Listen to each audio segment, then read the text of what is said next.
wonderful region. We've been touring around Atlantic Canada, meeting the brilliant, hardworking maritime workers. Yesterday we visited Irving shipyards to meet with the welders, the electricians, the scaffolders, the pipe fitters, and the countless other trades there that are doing incredible work to build the battle fleet of our future. Thank God for them and for the sailors who will ride and drive and those beautiful ships.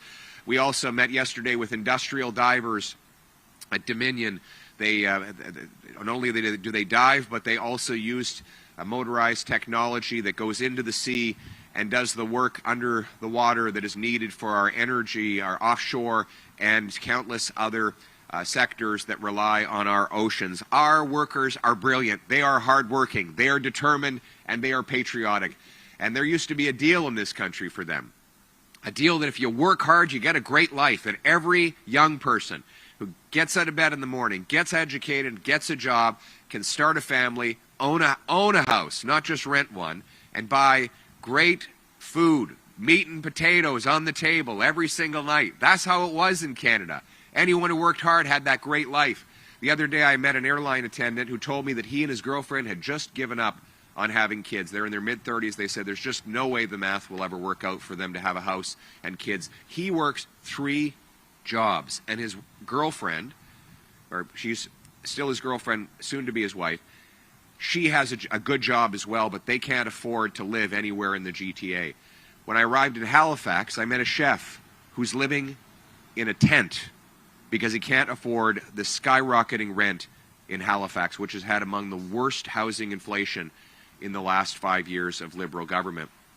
I met a mother at a workshop yesterday who was in tears because she says every time she goes to the grocery store, she's shocked at how much the prices have gone up and she cannot afford groceries anymore, even though she works hard every day. Mark Carney said he would be different. Instead, he has been worse. He said he would be judged by grocery prices. Since he took office, grocery prices have been among the worst offenders for inflation, rising by far faster than the 2% target. More and more people are forced to line up at food banks, cut back on their diets, and sacrifice their families' nutrition as Liberal prices continue to rise. Mark Carney said he would spend less, yet his first spending bill increased the cost of government by an astonishing 8%. In fact, Justin Trudeau left behind a $40 billion deficit.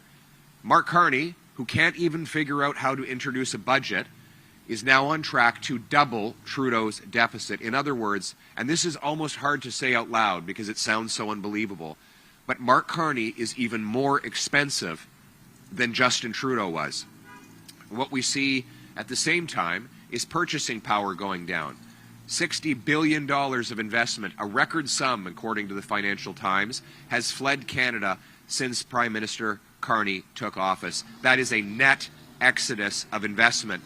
That means our money will be creating jobs for American and other foreign workers rather than for our workers here in Canada because of the high taxes and bad economic management of Mark Carney. Meanwhile, as our young people have a quarter-century high in their unemployment, Mark Carney this year is expected to bring in a record number of temporary foreign workers to take the jobs of Canadian youth, driving down our kids' wages and their ability to earn a living. So while he drives up the cost of housing, preventing them from owning homes, he drives down their wages by allowing greedy multinational corporations to bring in low-wage foreign workers that take away Canadian jobs, including in high unemployment regions of this country.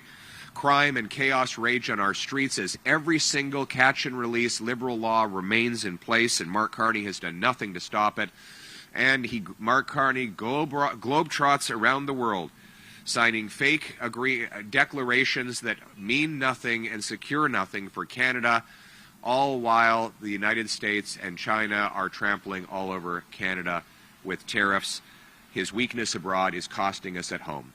Now, I did take some satisfaction in winning the debate on the carbon tax. Of course, I led the great Conservative team in an Axe the Tax campaign that everyone dismissed but then had to reverse themselves. And Mark Carney, the father of the carbon tax, who of course was the one who advised Trudeau to bring it in, was forced on the eve of the election to reverse himself and promise to do as I said and axe the carbon tax. But I warned Canadians then he would bring it back when he no longer needed your vote but still needed your money. And sure enough, here we are today. Mark Carney is bringing back the carbon tax 2.0. He calls it the Clean Fuel Standard, Clean Fuel Regulations. According to the Parliamentary Budget Officer, it will add 17 cents a litre to your gas. What did the last carbon tax add to your gas? 17 cents a litre. The new tax is starting to look a lot like the old tax. And Mark Carney thinks no one will notice. Well, Conservatives have noticed, and that is why we are announcing today that we are making it a priority to boost take-home pay and reverse the Liberal cost of living crisis by opposing Mark Carney's Carbon Tax 2.0. We want to axe all carbon taxes for good, for real, for everyone, forever. We want to increase your purchasing power because we know it's not just gas and diesel. Everything that comes in a truck will be more expensive when you tax fuel. And if you got it, a truck brought it. So we need to get rid of the carbon taxes altogether, make our lives affordable again, restore the deal that Canada had with its young people and with its seniors, that if you've worked hard, you get a great life, you can buy a nice house, you get good food, you get to live in a safe neighborhood. That's what we're fighting for. And this fall, our priorities are very clear. Stronger take-home pay to reverse the Liberal cost of living crisis, safer streets to reverse the Liberal crime crisis, secure borders to reverse the Liberal immigration crisis, and a self-reliant Canada to bring home the $500 billion of investment that Liberals have sent abroad.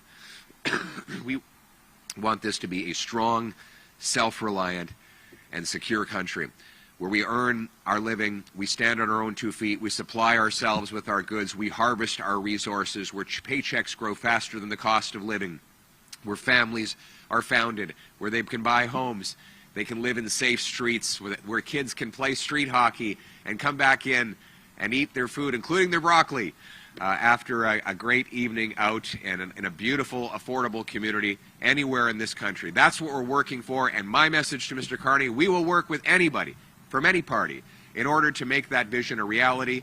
We want to cooperate with any party that will help us do it, so join with us. Adopt the Sovereignty Act that we propose. Get rid of the carbon tax.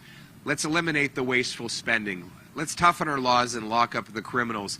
Let's do it together as a Team Canada approach in a way that works for the benefit of all Canadians, regardless of party status. That is our mission. That is our goal. Let's get it done. Thank you. Morning, Mr. Paliev. Yes, good morning. From The Guardian.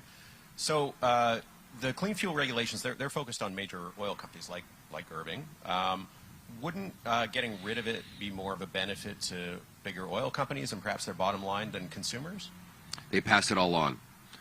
And in fact, the Parliamentary Budget Officer said that the refiners, the upstream producers, and the distributors will pass all of it on in a 17-cent a litre increase. So bottom line is the big companies don't really care that much because they know the consumer will end up paying the price. It's always the case. So, and that was just the same with the wholesale carbon tax. Sure, it was technically charged on the wholesaler, but what did the wholesaler do? Passed it on to the retailer. And what did the retailer do? Passed it on to the consumer. It's always the consumer that pays Liberal taxes. So we should axe the tax. And finally, I have to apologize, I forgot all about this. The electric vehicle mandate will be another Carney tax of $20,000 a car that kicks in starting next year. They want to start forcing 20%, a minimum of 20% of car dealership sales being electric, with a $20,000 tax on every internal combustion engine above that. So look at the combination of things.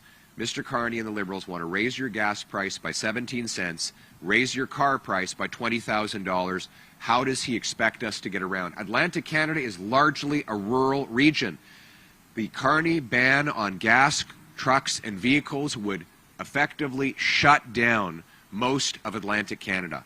And that's why Conservatives will also lead a charge against the gas, truck, and car ban. We want you to be in the driver's seat and have total freedom in what you buy. Thank you. That concludes today's press conference. Thank you very much.